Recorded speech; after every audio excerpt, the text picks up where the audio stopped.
பொழுது ஆண்டவருடைய திட்டத்தில் உழைப்பு என்பது இருக்கவில்லை, வேலை செய்வது இருக்கல. ஆனால் மனிதர்களுக்கு எப்பொழுது ஆண்டவர் அந்த உழைப்பின் கட்டளையை கொடுத்தார் என்றால், மனிதன் தன்னுடைய கீழ்ப்படியாமையினால் பாவம் செய்த பொழுது கடவுள் அவர்களுக்கு அது ஒரு சாபமா கொடுக்கிறார். நீங்கள் உங்களுடைய நெற்றி வியர்வையை சிந்தி உழைக்க வேண்டும், உழைத்து அதனால் வாழ வேண்டும் அப்படின்னு அது ஒரு சாபமா கொடுக்கிறார். ஆனால் இன்று நாம் உழைப்பை சாபமாக கருத கூடாது, சாபமாக கருத இயலாது. யாராவது வேலை செய்யலன்னு தான் அவங்கள நாம கீழே பார்க்கணும், அவங்கள நாம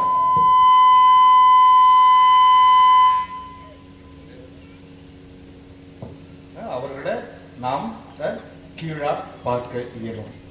ஏனென்றால் புனித சூசையப்பர் தம்முடைய உழைப்பால், உழைப்பின் தொழிலின் மேன்மையை மட்டும் அவர் அடிகோடிட்டு காட்டவில்லை, அதற்கும் மேலாக உழைப்பின் தூய்மையை, உழைப்பின் வாயிலாக நாம் அனைவரும் ஆண்டவருடைய படைப்பை நாம் தொடர்ந்து கொண்டிருக்கின்றோம், அவருடைய படைப்பின் வேலையை நாம் தொடர்ந்து கொண்டிருக்கின்றோம். ஆதலால் உழைப்பு என்பது சாபம் அல்ல, மாறாக அது நமக்கு கிடைத்த வரம் என்று நாம் அனைவரும் கருத வேண்டும். புனித சூசையப்பர் தம்முடைய உழைப்பால் உயர்ந்தவர், உழைப்பின் மேன்மையை நமக்கு எடுத்து காட்டியவர். அவருடைய சில பண்புகள் உழைப்பின் அருமையை நமக்கு எடுத்து காட்டுகின்றன. முதலாவதாக புனித சூசையப்பர் ஒரு நீதிமான் என்று நற்செய்தியில் வாசிக்கின்றோம். அவர் நீதிமான். சில சமயம் நாம் நீதிமான்கள் யார் என்று பார்க்கும் பொழுது அநீதிக்காக ரோட்டில் நின்று போராடுபவர்கள் நம் நினைவுக்கு வருகின்றார்கள். அல்லது நீதிபதி, கோர்ட்டில் இருக்கும் நீதிபதி. ஆனால் புனித சூசையப்பர் நீதிபதியாக இருக்கவில்லை, ரோட்டில் உட்கார்ந்து அநீதியை எதிர்த்து போராடவில்லை, அவர் வழக்கறிஞராக செயல்படவில்லை. மாறாக அதற்கு மேலாக நீதியை தம்முடைய ஆடையாக்கி கொண்டார், தம்முடைய வாழ்வின் அடித்தளமாக்கி கொண்டார். மனிதர்கள் பார்வையில் அவர் நீதிமானாக இல்லாதிருக்கக்கூடும். ஏனென்றால் ஒருவேளை அவர் மனிதர்களுடைய பார்வையில் நீதிமானாக செயல்பட்டிருந்தால் மோசேயின் நியமப்படி அந்த பெண்ணை மரியாவை கல்லெறிந்து கொன்றிருக்க முடியும். கொண்டிருந்தால் எல்லோரும் அவரை கைத்தட்டி பாராட்டி இருப்பார்கள். அல்லது மரியா கருவுற்று இருப்பதை அவர் காட்டி கொடுத்திருக்க கூடும். ஆனால் அந்த விதத்தில் அவர் நீதிமானாக இல்லை. மாறாக அவர் ஆண்டவருடைய பார்வையில் எது நீதி என்பதை ஆராய்ந்து அறிந்து அவர் செயல்பட்டதன் விளைவாக அவர் நம் முன் நீதிமானாக கருதுகின்றார். விசுவாசத்தோடு, விசுவாசத்தின் கண்ணோடு அவர் செயல்பட்டார். விசுவாசத்தின் பார்வையில் அவருக்கு மரியாள் உகந்த மனைவியாகவும் கடவுளின் தாயாகவும் தென்பட்டதின் காரணமாக அவர் தம்முடைய நீதியை நிலைநாட்டினார். ரோமையருக்கு எழுதிய திருமுகத்தில் புனித பவுல் அடிகளார் கூறுகின்றார், விசுவாசத்தினால் நீதிமான் பிழைப்பான். அவர் ஆண்டவர் மேல் நம்பிக்கை வைத்தார். அவர் செயல்படும், அவர் எடுக்கும் ஒரு செயல் அது எந்த விளைவை ஏற்படுத்தக்கூடும் என்று அவருக்கு தெரிந்திருக்கவில்லை.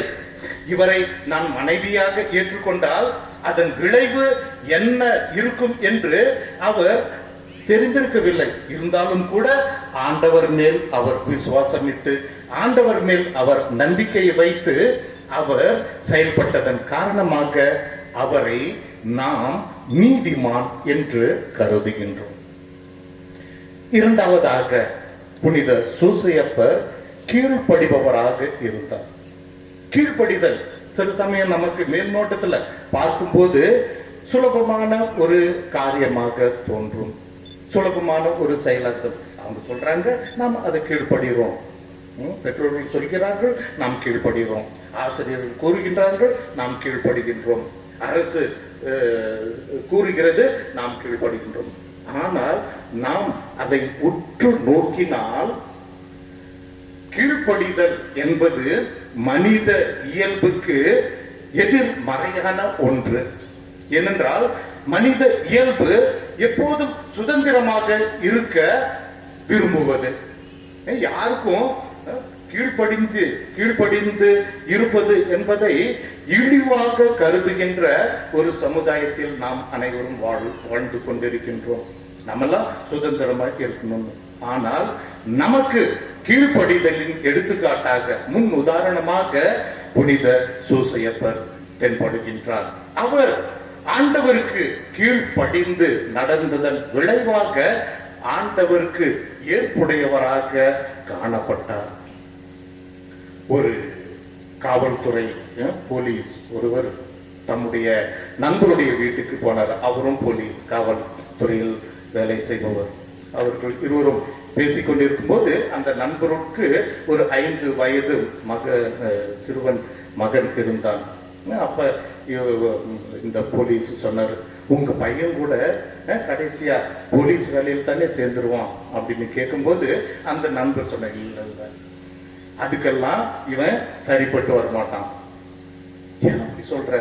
உங்க பையன் தானே, இவனும் உன்னுடைய தொழில செஞ்சா நல்லதுன்னு. இல்ல அவனுக்கு புத்தியே இல்லை, அவனுக்கு அறிவே இல்லை. பாரு, நானு அதை நிரூபிக்கிறேன் அப்படின்னு சொல்லி அந்த சிறுவனை கருத்து, சுரேஷ் இங்க வாடா, நான் ஆபீஸ்ல இருந்து வந்துட்டு நான் போய் கதவு திறந்து பாரு அப்படின்னு சொன்னாரு. அவன் குடுன்னு ஓடி கதவு திறந்து பார்த்துட்டு, அப்பா நீ இன்னும் வரல அப்படின்னு சொன்னான். அப்ப இந்த போலீஸ் சொன்னது, இப்ப நம்புறியா, இவன் இதுக்கெல்லாம் சரிப்பட்டு வர மாட்டான்னு. அதுக்கு அந்த நண்பர் சொன்னார், ஆமா கரெக்ட், நீ சொன்னது சரிதான், இவனுக்கு புத்தியே இல்லை. அவனுக்கு கொஞ்சமாவது புத்தி இருந்தா எதுக்கு கதவு திறந்து பார்க்கணும், ஜன்னல்லையே பார்த்துருக்கலாம், இல்ல நீ வரையா இல்லையான்னு அவனுக்கு தெரிஞ்சிருக்குன்னு. இது கண்மூடித்தனமா கீழ்ப்படுகிறது. ஆனால் நம்மை ஆண்டவர் அழைப்பது கண்மூடித்தனமான ஒரு கீழ்ப்படிதலுக்கு அல்ல, ஆண்டவர் மேல் நம்பிக்கையை வைத்து செயல்படுவதுதான்.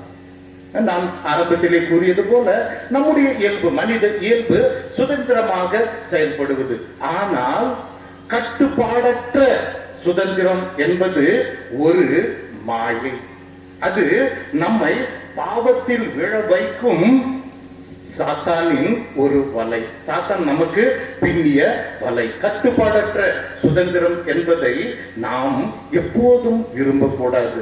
நம்முடைய மாற்றண்டி வட்டார வழக்குல சொன்னா, நாமே ஆப்பு சீவி அது மேல நாமே உட்கார்ற மாதிரி. எப்பொழுது நம்முடைய ஆதி தாய் தந்தை இருவரும் கீழ்ப்படியாமல் செயல்பட்டார்களோ அதன் விளைவாக பாவம் இந்த உலகில் நுழைந்தது. அபிரகாம் ஆண்டவர் சொன்ன சொல்லை தன்மேல் ஏற்றுக்கொண்டு அவர் விசுவாசத்தினால் செயல்பட்டதன் விளைவாக அவரை நாம் அனைவரும் நம்பிக்கையின் தந்தை என்று கூறுகின்றோம், என்று அவரை அழைக்கின்றோம். அவர் கண்மூடித்தனமாக கீழ்ப்படியவில்லை, மாறாக நம்பிக்கையோடு கீழ்ப்படிந்தார். மோயிசன் மீண்டும் ஆண்டவருடைய கட்டளை ஏற்றுக்கொண்டு அவர் செயல்பட்டதன் விளைவாக எகிப்தில் இருந்த அந்த இஸ்ராயல் மக்களுக்கு விடுதலை கிடைத்தது. மரியாள் இதோ நான் ஆண்டவருடைய அடிமை என்று கூறுவதன் விளைவாக நமக்கு மீட்பர் பிறந்தார். நான் என்னுடைய சித்தத்தை செய்ய வரவில்லை, மாறாக என்னை அனுப்பின என்னுடைய தந்தையின் சித்தத்தை செய்ய வந்தேன் என்று இயேசு கீழ்ப்படிதலின் உதாரணமாக நமக்கு தென்பட்டதன் விளைவாக நமக்கு மீட்பு கிடைத்தது. ஆதலால் புனித சூசையப்பர் அவரும் ஆண்டவருடைய கட்டளைக்கு கீழ்ப்படிந்ததன் வழியாக நம் அனைவருக்கும் கீழ்ப்படிதலின் உதாரணமாக திகழ்கின்றார். மூன்றாவதாக புனித சூசையப்பர் பொறுப்பான ஒரு நபராக இருந்தார். எந்த பொறுப்பும் அவருக்கு கொடுக்கப்பட்டாலும் அதை செவ்வனே செய்து நிறைவேற்றினார். சில சமயம் பொறுப்பு இல்லாம திடீர்னு நாம பார்க்கிறோம். உன்னுடைய சகோதரன் எங்கே என்று கேட்ட பொழுது காயின் என்ன சொன்னான்? என்னுடைய சகோதரனுக்கு நான் காவலாளர் என்று கூறி தன்னுடைய பொறுப்பை ஆதாமை ஆண்டவர் வினவும் பொழுது ஆதாம் அந்த பொறுப்பை தன்னுடைய மனைவி மேல் போட்டு விட்டான். நான் இதை சாப்பிடல, அந்த பொண்ணுதான் எனக்கு கொடுத்தது. நாம் உற்று நோக்கி ஆராய்ந்து பார்ப்போம் என்றால் அதுக்கு முன்னாடி ஆதாம் ஒரு கவிதையே சொல்லிட்டான். ஆண்டவர் ஏவாளை கொண்டு வரும் பொழுது இவள் என்னுடைய மாமிசத்தின் மாமிசமாகவும் எலும்பின் எலும்பாகவும் ஒரு காதல் கவிதையே அவன் வடிச்சுட்டான். ஆனால் பாவத்தின் விளைவாக அவன் சொன்ன அந்த பொண்ணு தான் எனக்கு கொடுத்தது, நான் பொறுப்பு இல்லை. அந்த பொண்ணு என்ன சொல்லிச்சு? ஐயோ நான் இல்ல, அந்த பாம்பு தான் எனக்கு கொடுத்தது. பொறுப்பை தட்டி கழித்த விளைவாக நம்முடைய உலகில் பாவம் நுழைந்தது. ஆனால் புனித சூசையப்பர் அவருடைய பொறுப்பை செவ்வனே செய்தார், சீருடன் செய்தார். நீ எழுந்து இந்த மரியாள் இந்த தாயையும் குழந்தையும் எடுத்துக்கொண்டு எகிப்து நாட்டுக்கு ஓடுன்னு சொல்லும் பொழுது அவர் மறு கேள்வி கேட்கல. அங்க எனக்கு வேலை கிடைக்குமா, அங்க எனக்கு வீடு கிடைக்குமா, வாடகை எவ்வளவு இருக்கும், சம்பளம் எவ்வளவு இருக்கும், அதுக்கு இல்ல இன்னொரு விதமாக கூடியிருப்பேன். இது என் குழந்தையா? என் குழந்தை கிடையாது, எதுக்கு நானு எழுந்து ஓடணும்? இருந்தாலும் கூட அவர் அத்தனையும் தன் தோள் மேல் சுமந்து கொண்டு துண்ட காணும் துணி காணும் ஓடுறாரு. அந்த மாதிரி தான் ஓடி இருப்பாரு. உண்மையா அந்த மாதிரி தான் ஓடி இருப்பாங்க. ஆனா நாகரிகத்தின் காரணமாக பைபிள்ல அந்த மாதிரி எழுதல. ஆனா உண்மையா அந்த மாதிரி தான் ஓடி இருப்பாங்க. உடனே ஏரோது ராஜா இறந்த பிறகு திரும்பவும் அங்கிருந்து தன்னுடைய சொந்த நாட்டுக்கு வர வேண்டியிருந்தது. எல்லாவற்றையும் அவர் சகித்து கொண்டு, எல்லாவற்றையும் அவர் தம்முடைய தோள் மேல் சுமந்து கொண்டு ஆண்டவருடைய கட்டளைப்படி செயல்பட்டு தம்முடைய பொறுப்பை நிர்வகித்தார். ஒரு தடவை ஒரு இளைஞன் வேலைக்காக நேர்முக தேர்வுக்கு இன்டர்வியூக்கு சென்றிருந்தார். அங்க நேர்முக தேர்வுல அங்க தேர்வர்களுக்கு கேட்டாங்க, தம்பி நீ பொறுப்பானவனா அப்படின்னு கேட்டாங்க. அதுக்கு கண்டிப்பா நான் பொறுப்பானவன் தான், பொறுப்பா செயல்படுவேன் அப்படின்னு அவர் சொன்னார்.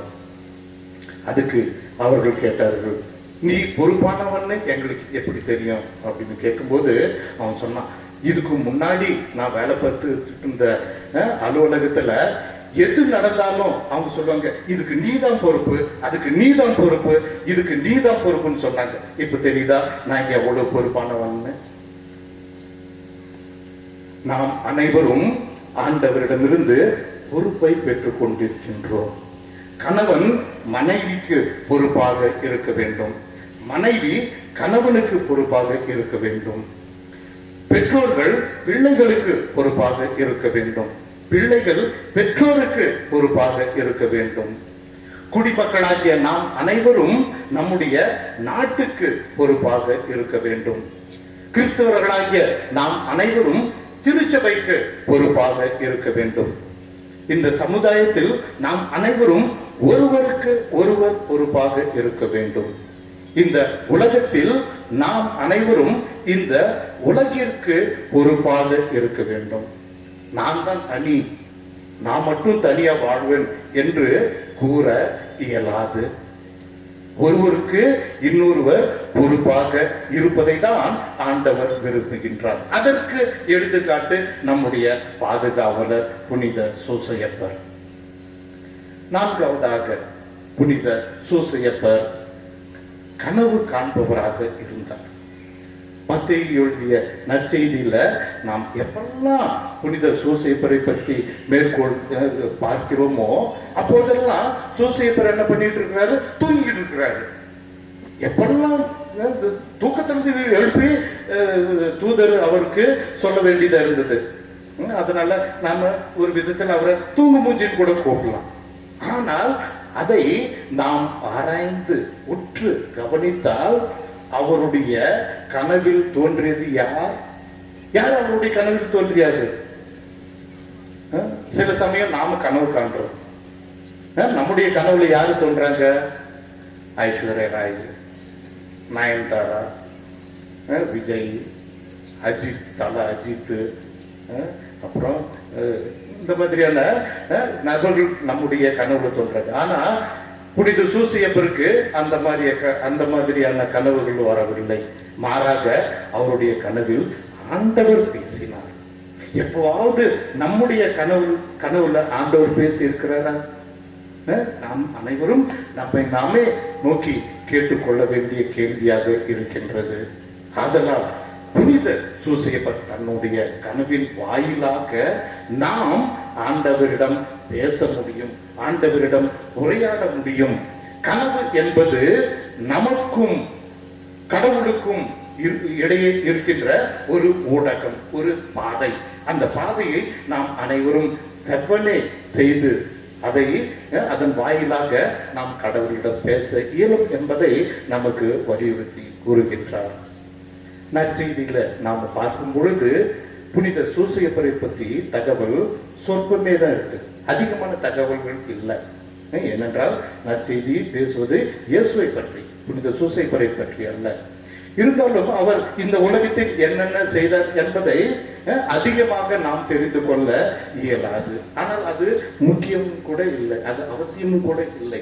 ஏனென்றால் அவர் இந்த உலகில் என்ன செய்தார் என்பதை விட அவர் விண்ணகத்தில் என்ன செய்து கொண்டிருக்கின்றார் என்பதே மிக அவசியமான ஒன்றாகும்.